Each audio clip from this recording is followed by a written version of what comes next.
I'm Sam Vaknin, and I'm the author of Malignant Self-Love, Narcissism Revisited, bringing you the latest from the COVID-19 pandemic. Anthony Fauci is a famous medical celebrity in the United States.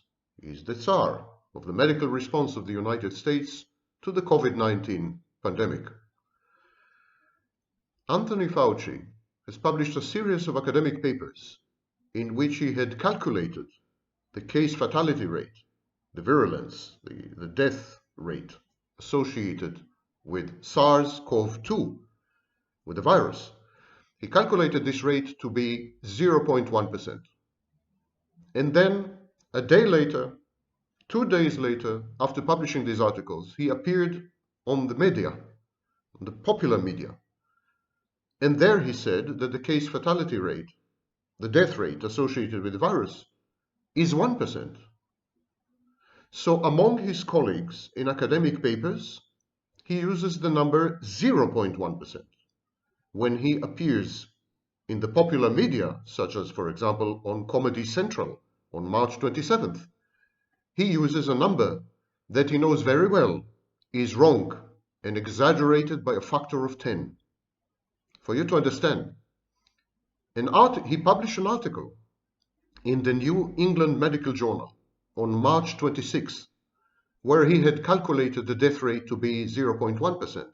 And then on March 27th, he appeared on Comedy Central, and he said the death rate is 1%, knowing full well that he is providing inaccurate information, not to use worse terms. Why is Anthony Fauci misleading the public? Why has he been doing it repeatedly for months now? This gives rise, of course, to conspiracy theories. The government is planning military rule all over the United States. Donald Trump is planning to postpone or cancel the elections. There are numerous conspiracy theories floating around. I think the truth is much simpler. The virus is an unknown entity, unknown quantity. No one knows what it is capable or not capable of doing. There's a dearth of data. We'll come to it in a minute. So both medical professionals and politicians panic, simply panic. They want people to stay indoors because they don't know any better. They are not sure of what they're doing. And so they want to scare people. They're creating panic on purpose. The panic that has swept across the globe is designed, is intentional, and its aim is to keep you indoors. They're afraid that if they give you the real numbers, you will simply say, well, the hell with it, it's not much worse than the flu. And you'll go out in your millions. And then when you go out in your millions, something may happen. They don't know what. No one does. If you want the straight dope, if you want the truth on COVID-19, you should watch unbiased medical authorities, not conspiracy theorists, not government employees, but third-party, academic, unbiased authorities. 2 or 3 weeks ago, in my first video on COVID-19, I suggested that based on a mathematical model that I had used, and that is in wide use, I didn't invent it, the case fatality rate should be around 0.7%. Today, I had been proven wrong. The case fatality rate is actually 1/10 of this. Here is the unvarnished truth. COVID-19 is not much worse than a bad flu. Nothing more, nothing less. And you don't have to trust me on this. Watch any video on COVID-19 by Professor John Ioannidis, Ioannidis,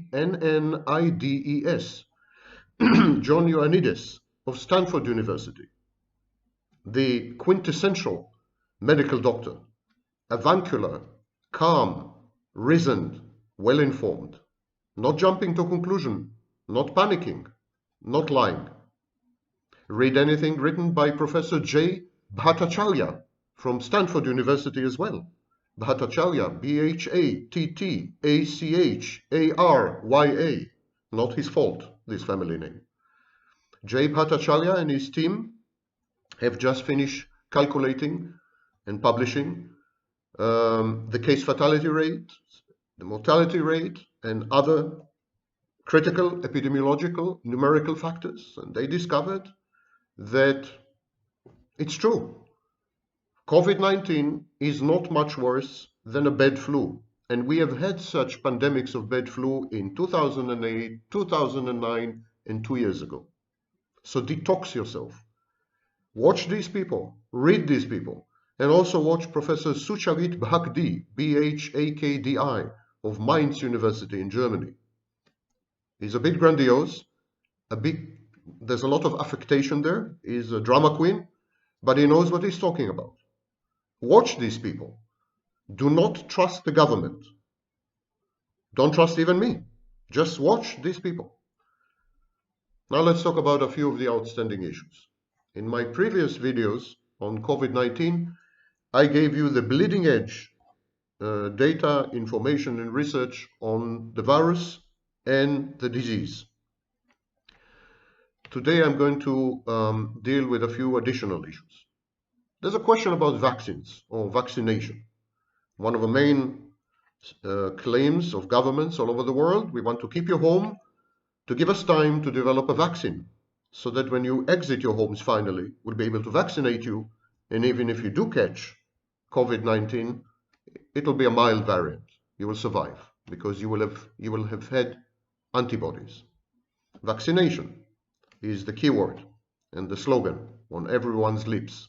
Never mind that a proper vaccine won't be ready in fewer than 18 months. So it'll take a year and a half, 2 years before a first operable vaccine is available. Never mind that all vaccines that we have tried with coronaviruses backfired badly and created even worse diseases. So we have tried, for example, a coronavirus vaccine with cats.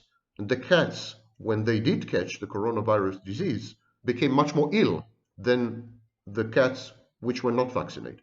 Vaccines in coronaviruses tend to enhance the disease, make it worse, not make it better, for reasons we don't fully understand. That's the historical experience. But let's assume we do succeed to develop a vaccine. Let's assume it works well and doesn't have the same effects in humans that it has in cats. What is vaccination? Vaccination is advertently, purposefully, causing an artificial controlled pandemic in order to generate herd immunity. We cause mild disease in people, in many people, in hundreds of millions of people, so that so many people are immune, so many people create antibodies that they cannot get infected in the future. Once a sufficient number of people are immune, the virus finds it difficult to propagate. And even those who are not immune, they are called free riders. Even those who are not immune are safe. So there's a virus, it tries to infect people. Most people are immune, the virus fails. Even those who are not immune are saved. As long as the vaccine is successful, the virus is under selective pressure. So let me try to explain this concept. Right now, the virus is successful. It succeeds to infect people because the population is naive. In other words, the population, all of us, have never been exposed to this particular variant of SARS, SARS-CoV-2. And because we haven't been exposed to this particular variant, this particular virus, the virus makes headway. The virus succeeds to infect us. As long as it succeeds to infect us, the virus has no reason to mutate, has no reason to change. If it ain't broke, don't fix it. So the virus just passes happy-go-lucky from one person to another, literally unchangeable. This particular virus mutates twice a month, which is nothing in terms of influenza family viruses. Other influenza family viruses mutate 4 to 6 times in a month, and very often they mutate twice or 3 times a week.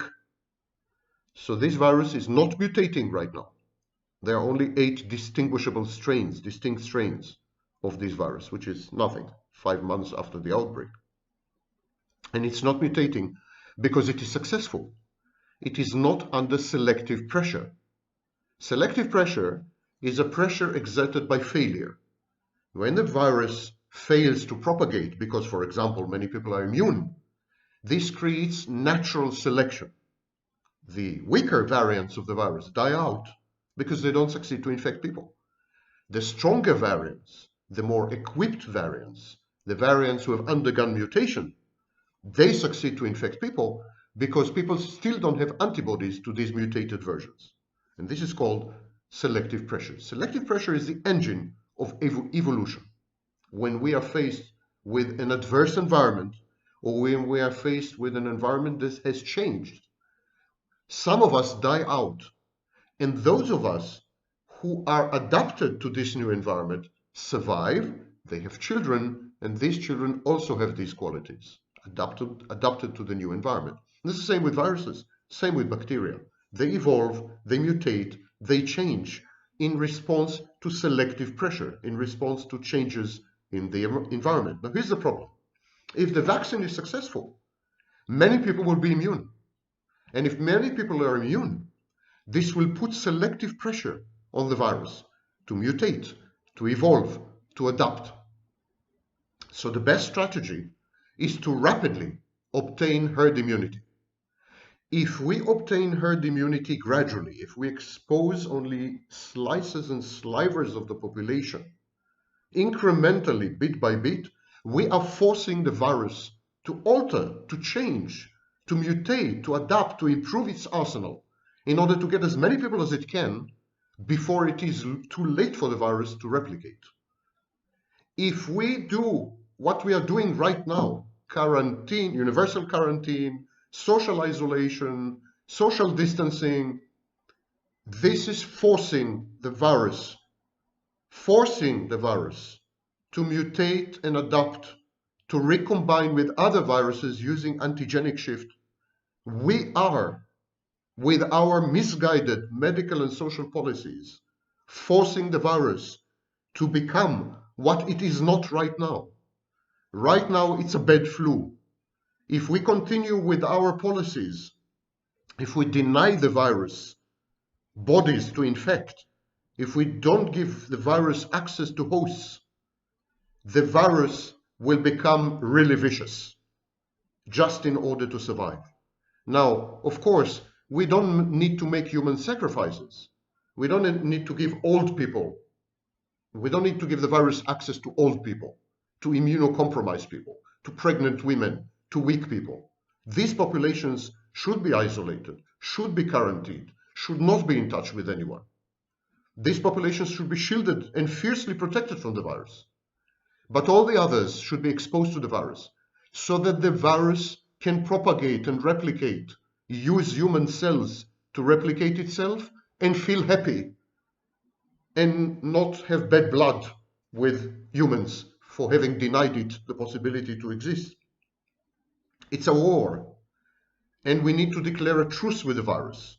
We need to let the virus survive, because if we do not, it will not let us survive. Let it be clear. Presumably, a warmer or more humid weather should have a restraining effect on the pandemic. Spring and summer present a unique opportunity, a window of opportunity, to allow the populations which are less vulnerable to get infected. We need to create herd immunity now. It may be already too late. I'm seeing signs that the virus has undergone antigenic shift. The virus is now killing babies. There's been yet another case. The virus is killing teenagers in the United Kingdom. Literally every day there's a teenager or two who is dying. Newborn babies. The first baby was 9 months old. There's a newborn baby that's been killed. These are seriously frightening signs. It may indicate that the virus cannot find hosts because we are all alone in our apartments. And so the virus says, the hell with it. I'm going to change myself.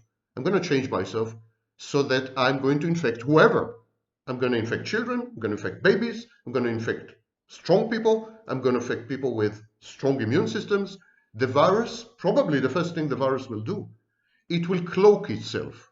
It will steal or combine genetic material from another virus so as to deceive the immune system.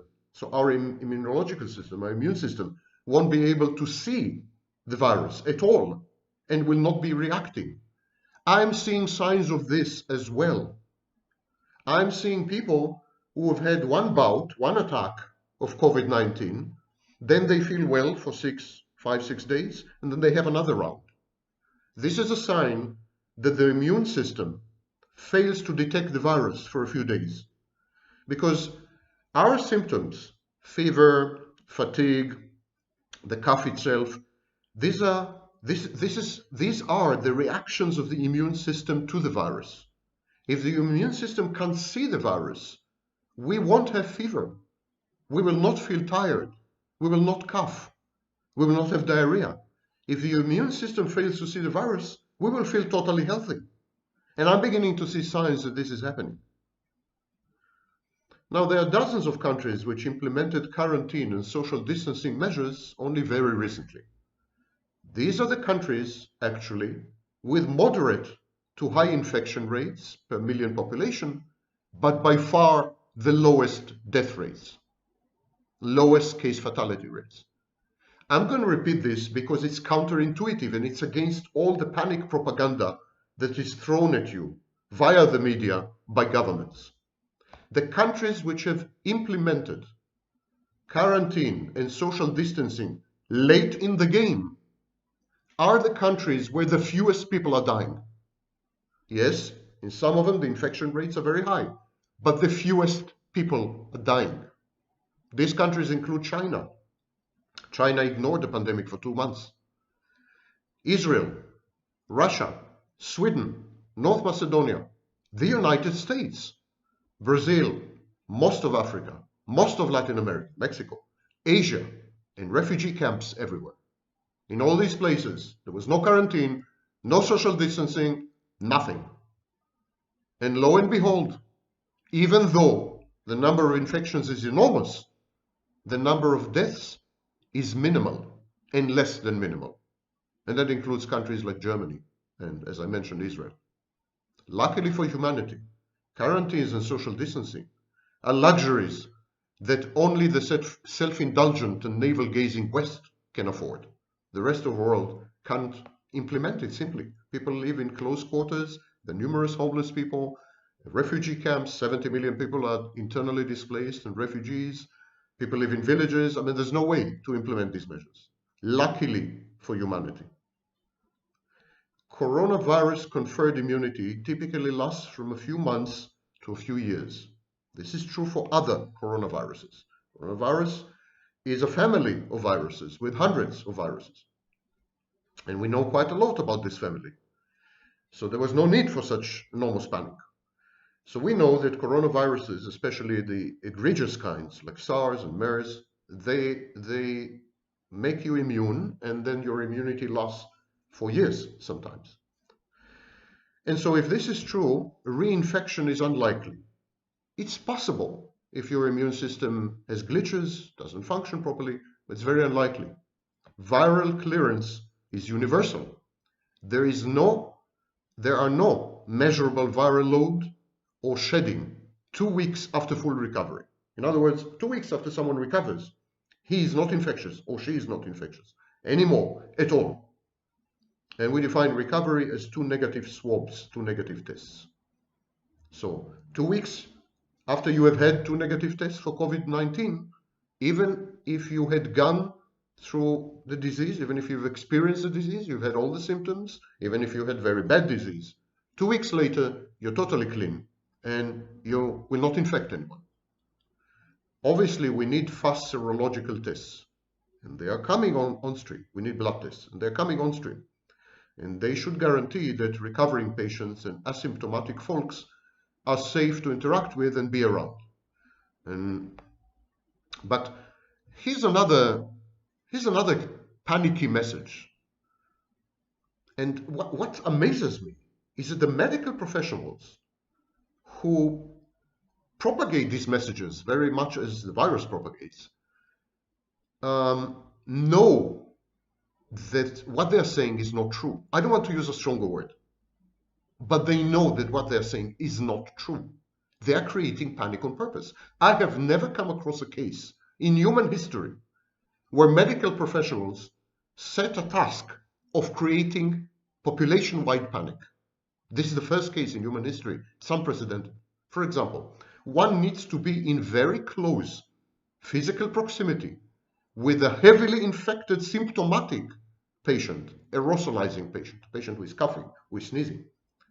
And one needs to be with such a patient in close proximity for at least 30 minutes. I repeat, for at least 30 minutes to get infected. No one is telling you this. You're getting the impression from doctors, government-employed doctors, that if you just pass next to someone, you'd get infected. Nothing is further from the truth. As the pandemic proceeds apace, at least in the hysterical media, hospitals are becoming major vectors of transmission. We are beginning to have iatrogenic cases that people contracted in hospitals. Some estimates are that 40% of all COVID cases have been contracted in hospitals. That's extremely bad news and unnecessary news. An analysis of the intake of hospitals in Italy, for example, shows that well over 70 or 80% of the people who have been taken into the hospital should not have been. Hospitals took in COVID-19 cases which were mild, but still highly infectious. And so they ended up infecting other patients, and hospitals have become hubs of infection. Now, shockingly, not a single randomized double-blind trial with a control group had been conducted on any population anywhere in the world. This defies belief. The first thing we do in epidemiology, we take a random group of 10,000 people, and we test them to see if they have COVID-19, if they have SARS-CoV-2, if they have the virus or not. That's the first thing. Every country should have selected 10,000 people randomly by lottery and tested them for the presence of a SARS-CoV-2. This is called a randomized double-blind trial with a control group. No one has done this anywhere in the world, and it's the 5th month of the pandemic. This has never happened before in human history. I don't know what's happening with this pandemic. There is a delinquency of the medical profession that cannot be described and borders on the criminal. It is a reflexive first step in any pandemic, these randomized trials. When the authorities wish to reduce panic, and when we need to have reliable epidemiological data, when we don't want to fan and leverage the panic for tyrannical power grabs, like in Hungary or Serbia or Russia, or frankly the United States or the United Kingdom, when the aim is to heal and cure and contain, not to abuse and leverage the pandemic for political ends, randomized trials are not the last step. They're absolutely the first step. How else would we know whether, for example, the majority of the population has the virus? Most viruses infect upward of 90% of the population. 90% of the population of Earth have herpes. Herpes viruses, herpes 1 and herpes 2, infect well over 90% of the population of Earth. Same goes for the human papillomavirus. So why not COVID? I mean, why not SARS-CoV variant 2? Maybe the whole population is infected already, which changes completely the calculus and what we should and shouldn't do. Then social distancing, for example, is useless. And yet no one conducted these tests. I can't tell you, as someone who has studied medicine, I can't tell you how shocking this is. And doubts are also rising regarding the cause of death in many cases, especially with the elderly, the immunocompromised, and those with pre-existing conditions. Was the virus just present in their bodies when they had died? Or did the virus cause the death? No one knows. Someone dies, they test the body to see if there's COVID, if the virus is present. Yes, it's present. They chalk it off. They say, well, he died of the virus. That's not always true. Someone could die, for example, from a heart attack, and their body is full of the virus. And yet it was not the virus who killed them. There is no such distinction made. In Italy, the majority of patients who had died, were over the age of 81. 81. How likely is it that most of them actually died of other natural causes? Very likely. Very likely. It's extremely likely that a majority of the patients who had died in Italy, ostensibly from COVID-19, actually died of other natural causes and reasons. And that includes typical pneumonias. All people die of pneumonia. It is the fourth natural cause of death among all people. Respiratory distress, for a myriad other reasons. Coronavirus could be a catalyst of other disorders and diseases. How dare we put all dead patients, all casualties and fatalities into the same group? This is very misleading. And we are destroying our civilization, our economies, and the very fabric of our society in a panic reaction, the likes of which the world has never seen, fanned deliberately by the political elites in cahoots with unscrupulous, celebrity-seeking medical professionals. If this is not malignant pathological narcissism, I don't know what is. Finally, how many of these symptoms are psychogenic? How many of these symptoms are psychosomatic? How many of these symptoms constitute somatization?